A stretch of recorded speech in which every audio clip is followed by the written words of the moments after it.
एक छोटी सी तारीख ड्रोन हमलों और पाकिस्तान पर हमलों के हवाले से जो मुतअद्दिद मौक़ों पर मुख्तलिफ औकात में पाकिस्तान पर किए जाते रहे। ये जो हमला, ये जो करारदाद है, इसकी मुहाफ़िज कौन है? पूरी पार्लियामेंट इसकी मुहाफ़िज है, लेकिन पार्लियामेंट में कह दिया गया एयर चीफ की जानिब से कि अगर आपने करना है, इनको रोकना है, गिराना है, तो आपको हमें यानी इंतजामिया को हमें बताना पड़ेगा कि आप इनको गिरा दें। लेकिन इस तरह का कोई हुक्म क्या इंतजामिया की जानिब से दिया गया?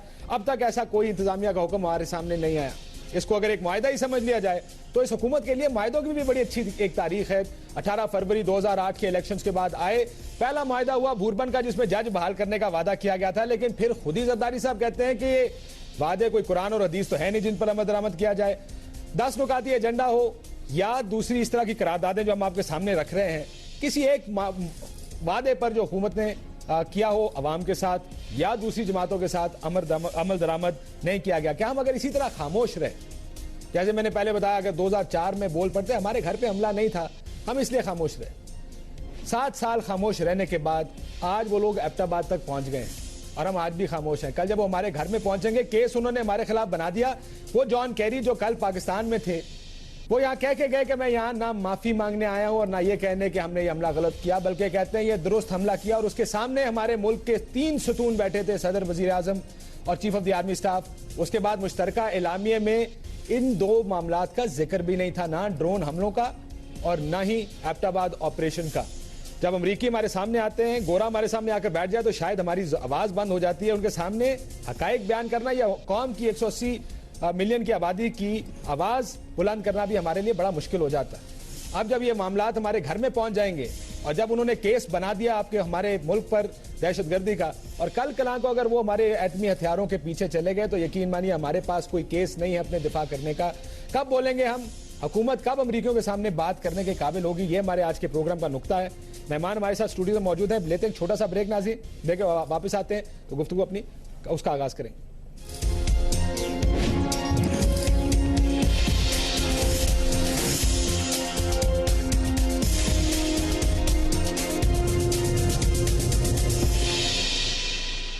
एयरवाइज सुपर स्टोर का बाकायदा इफ्तिताह कर दिया गया और इस मौका पर खुश नसीब तालिब इल्म जिसने कुरान अंदाजी में डायमंड का सेट जीता के हाथों से इफ्तिताह करवाया गया। Got only my mother and I haven't got any sister, so something.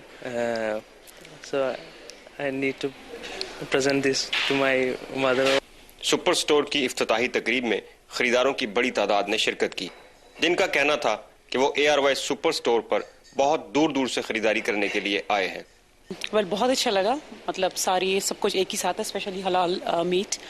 तो वैसे आए हम बहुत दूर से, हौसलों से। लोकल भी नहीं है, हम लोग राइस स्लिप से आए हैं इधर, तो उधर हमारे पास भी स्टोर है, लेकिन हम लोग इधर ये टीवी पे ऐड चल रही थी इनकी कि ऑफर्स लगी हैं, तो इसलिए हमने कहा चले ट्राई करते हैं। एयरवाइज सुपर स्टोर पर जरूरियाती जिंदगी की तमाम अशिया मुनासिब कीमतों पर रखी गई हैं, जबकि पार्किंग के लिए अलहदा से इंतजाम भी किया गया है।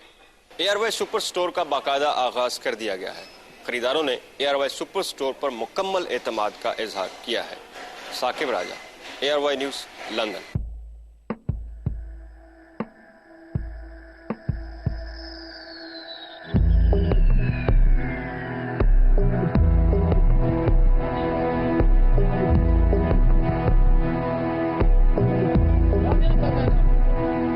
Today, nearly 144 million children across the world are orphans. How long will they remain unnoticed? Sponsor an orphan child today. Taste of Lahore, Hounslow high street के बिल्कुल साथ, HMC से मंजूर शुदा हलाल रेस्टोरेंट, जहां आप अपनी फैमिली के हमरा ताज़ा और लजीज खानों का लुत्फ उठा सकते हैं। जायकेदार हलीम और निहारी के अलावा चिन्योटी कुन्ना गोश्त भी दस्तयाब है। दावतों और दीगर तकरीबात के लिए 100 मेहमानों की गुंजाइश के अलहदा हॉल की सहूलत भी मौजूद। ईट इन और टेक अवे की बेहतरीन सर्विस के लिए आज ही तशरीफ लाइए। Taste of Lahore, the finest Punjabi. Aftab currency अब फैल रहा है यूके से पूरे यूरोप में। पब्लिक कॉल ऑफिस हो, ग्रोसरी स्टोर, ट्रैवल एजेंसी या किसी भी कारोबार के साथ बिना सरमायाकारी के आप भी बन सकते हैं आफ्ताब करेंसी के एजेंट। अच्छा काम, अच्छा मुनाफा। लॉग इन करें www.aftabcurrency.com और बन जाए आफ्ताब करेंसी के नेटवर्क का हिस्सा और बांटे खुशियां दुनिया भर में। Aftab currency exchange, online money transfer. Sanam की नई ब्रांच का शानदार इफ्तिताह, मजेदार मिठाई, लजीज खाने और आपके खास तकरीबात के लिए खूबसूरत हॉल। आप सबकी पसंद Sanam sweet house and restaurant, new branch now open, Stockport road, Manchester. Pak cargo service UK से बाहिफाजत आपका पार्सल पाकिस्तान और आजाद कश्मीर में कहीं भी भेजने का आसान और सस्ता तरीका। स्पेशल ऑफर £1.50 पर केजी। आजाद कश्मीर, कराची, लाहौर, पेशावर, मुल्तान, फैसलाबाद। हम यूके में आपके घर आकर कलेक्ट करते हैं और पाकिस्तान में आपके घर ही डिलीवर करते हैं। अभी फोन करें 0208-906-8168, मोबाइल नंबर 07966552266। रिसाइकल शॉप आपके हाउस होल्ड वेस्ट को रिसाइकिल करने का एक नया आइडिया है। आपकी कोई भी अनवांटेड चीजें हो, मसलन क्लोथ्स, शूज, बैग्स, टॉयज या कर्टन्स वगैरह, उनके बदले कैश दिलाता है। Recycle shop, help recycle, it's our future. Did you know that you can save money on your buildings and car insurance? At Best to Insure, we have genuine deals that are hard to find anywhere else. Car insurance, home insurance, commercial property, takeaway, and small commercial fleet insurance. Our insurance expert will be there to help throughout the purchase and claims process. One number is all you need. Plus, there are no forms to fill in. Simply call us and we'll do the rest. Call now on 0203 006 6300.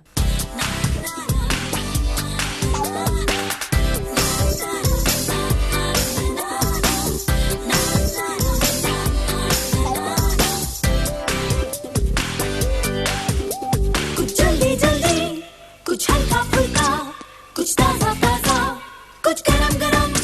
मैं बांटती हूँ घर में खुशियाँ, बस यही तो है मेरी दुनिया। हमजा फूड प्रोडक्ट्स, ताजगी और जायका साथ साथ। लंदन में शानदार कामयाबी के बाद आपका पसंदीदा रेस्टोरेंट टेस्ट ऑफ लाहौर अब साउथ हॉल में खुल चुका है। HMC से मंजूर शुदा टेस्ट ऑफ लाहौर के साफ सुथरे माहौल में आप अपनी पसंदीदा रिवायती डिशेस का लुत्फ उठा सकते हैं। लजीज हलीम और जायकेदार निहारी के अलावा ओरिजिनल चिन्योटी कुन्ना गोश्त भी दस्तयाब है। साउथ हॉल ब्रॉडवे पर मैकडॉनल्ड्स के बिल्कुल सामने taste of Lahore, the finest Punjabi cuisine. Cheap to go अब पेश करते हैं लाजवाब हज और उम्रा पैकेजेस, हज वीजा और फ्लाइट, बेहतरीन होटल में रिहाइश, आरामदेह ट्रांसपोर्ट के अलावा मुक़द्दस मकामात की जियारत। मज़ीद मालूमात के लिए फोन मिलाएं 0203-384-4656।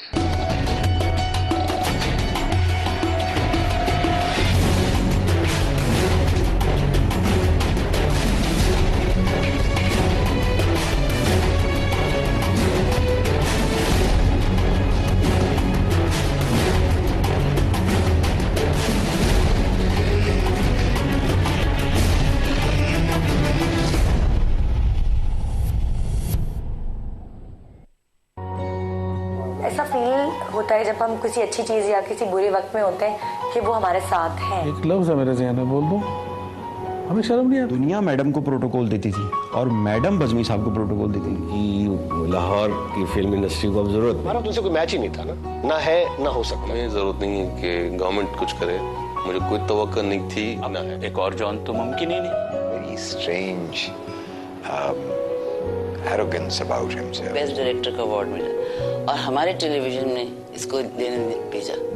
जेलसी इतनी होती, खुद चले गए। फिक्र कैसे बुरी हो सकती है, लहने दाऊदी नहीं जानते। शायद ही कराची में कोई पेंटिंग की ऐसी नुमाइश होती हो जहाँ कपाड़िया सामने जाए। यादें, बातें, किस्से, सपने, उन लोगों के जिन्होंने हमें एक शनाख्त दी, एक मान दिया, एक पहचान दी।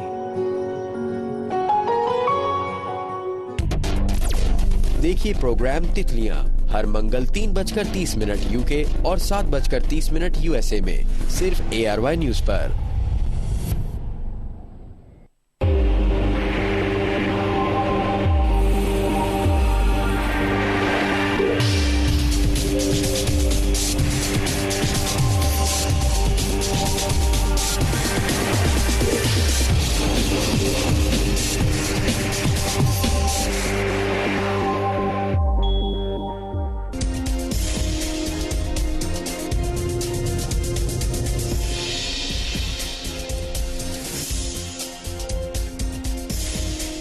जी वेलकम बैक नाज़रीन।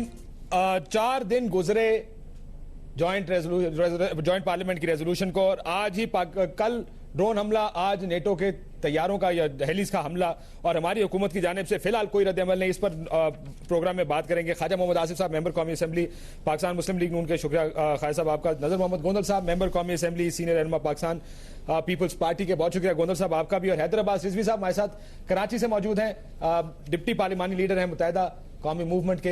हैदराबाद रिजवी साहब आपका भी बहुत बहुत शुक्रिया हमें हमारे साथ प्रोग्राम में ज्वाइन करने का। मैं हुकूमत से जरा शुरू कर लूँ ख्वाजा साहब, इसका पैरा कौन देगा जो रेजोल्यूशन आपने पास करी? वैसे तो मेरे सामने 3 रेजोल्यूशन पड़े हैं ना। 8 अक्टूबर 2008 के रेजोल्यूशन पे कोई अमल दरामद हुआ जिसमें भी यही कहा गया था जो अभी आपने सितंबर 2011 मई 2011 के रेजोल्यूशन पे कहा है गोंदल साहब। क्या इसको भी हम यही समझे चंद कागज के टुकड़े जो हमारे हाथ में मौजूद हैं जिसके ऊपर अमल दरामद नहीं होगा? काशिफ साहब, बात मैं जो आप कर रहे हैं इससे मैं ज़्यादा इख्तलाफ तो नहीं करूँगा, लेकिन थोड़ा सा अगर आप इसके माजी के दरीचे में जाएं कि ये कोई बिगाड़ इतना बड़ा है कि इस पार्लियामेंट को सुधारते टाइम जरूर लगेगा। ये भी आपको मानना पड़ेगा कि पार्लियामेंट को या पार्लियामेंटेरियंस को? सर, पार्लियामेंट एंड पार्लियामेंटेरियन एक ही बात है। ये वो बिगाड़ है जो आज का नहीं 10-12 साल का है, बल्कि उससे भी ज्यादा। बिगाड़ की नौयत बता दीजिए। लेकिन मैं अर्ज करता हूँ कि ये वही मुल्क है। बिगाड़ की नौयत क्या है? बड़ा सीरियस बिगाड़ है। उसको क्या कहते हैं? क्या अमेरिका के सामने हाथ बांधने का बिगाड़ है उसकी जिक्र कर रहे हैं? मैं बिगाड़ नहीं, मैं इस मुल्क में जब से ये अफगानिस्तान पे अटैक हुआ, अपना रशियन पे अमेरिकन ने अटैक किया था, तालिबानाइजेशन बनाई थी, ये उस वक्त से स्टार्ट हुआ है। साल अगर कोई तो पार्लियामेंट को कैसे असरअंदाज हुआ साहब? अब उसकी तारीखी तौर पे बदलते इसका रुख जो है 100% जब चेंज हो गया, और वही लोग जो उज़्बक थे, जो ताजिक थे, जो यमनी थे, जो अरबी थे, जिनको खुद अमेरिकन ने और यकीनन उसमें हुकूमतें जो उस वक्त थी उनका भी डिक्टेटर का शेयर था, यहाँ डेवलप किया। अब उनकी तीसरी जनरेशन है।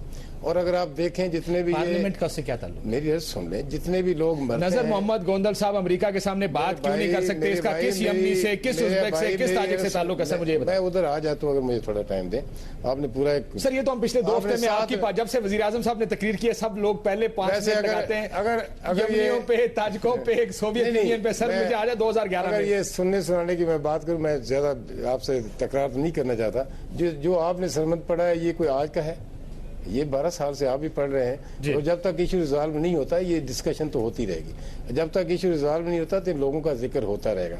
मैं कह रहा था कि जितने लोग पकड़े गए हैं, जितने मारे गए हैं, अगर उनकी तादाद देखें तो उसमें कितने पाकिस्तानी हैं, कितने इंडियन हैं, कितने अफगानी हैं। सर वैसे फिर अपनी सरहदें खोल देते हैं, अमेरिकनों को कहते हैं 15-20 फौज में है यहाँ पे, ढूंढ के एक यमनी को, एक ताजिक को, एक उज़्बेक को मार के फिर उसके बाद देखते हैं। मैं जिस तरफ ले जाना चाहता हूँ अगर आप मुझे जाने दें तो सर आप ऐसी जगह लेके जाने जा रहे हैं, ले भी जाए सर उसको। नहीं, मैं थोड़ा सा मकसद है, ये बैकग्राउंड में बात इसलिए कर रहा हूँ कि मैं पहली बात तो ये है कि जो पार्लियामेंट का रेजोल्यूशन हुआ है मुझे उससे कतन अगर वायलेशन हुई है तो प्रिंसिपली हुकूमती पॉलिसी, पीपल पार्टी की पॉलिसी, जमहूरियत की पॉलिसी के खिलाफ है। लेकिन इसमें चलो मैं जल्दी छोड़ देता हूँ, आप मेरी बात ज्यादा लंबी मेरे ख्याल सुनने के मूड में तारीख में ना जाए। मुझे आप रेलेवेंट जवाब दें कि अमेरिका को आप रोक क्यों नहीं सकते? रेलेवेंट जवाब ये है कि जितना बड़ा बिगाड़ है इतना टाइम लगेगा इसको सुधारने में। आज जो एक तब्दीली आप महसूस कर रहे हैं कि पहले भी लोग यहाँ से गिरफ्तार हुए, पहले भी लोग यहाँ से शिफ्ट हुए, बहुत तनकीद हुई रेमंड डेविस पे, ये आप लोगों ने भी की, अपोजिशन ने भी की, जो पार्लियामेंट में जमाते हैं उन्होंने भी की, जो आउट ऑफ पार्लियामेंट में उन्होंने की।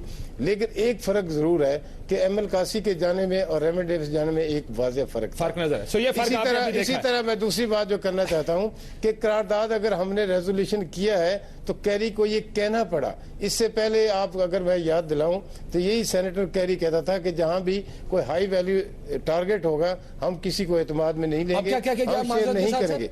इससे पहले स्टेटमेंट क्या कह गया है? आप ये कह के गया है कि कोई हाई वैल्यू टारगेट होगा तो हम पाकिस्तान के साथ शेयर करेंगे, इंटेलिजेंस शेयर करेंगे, मिल के ऑपरेशन।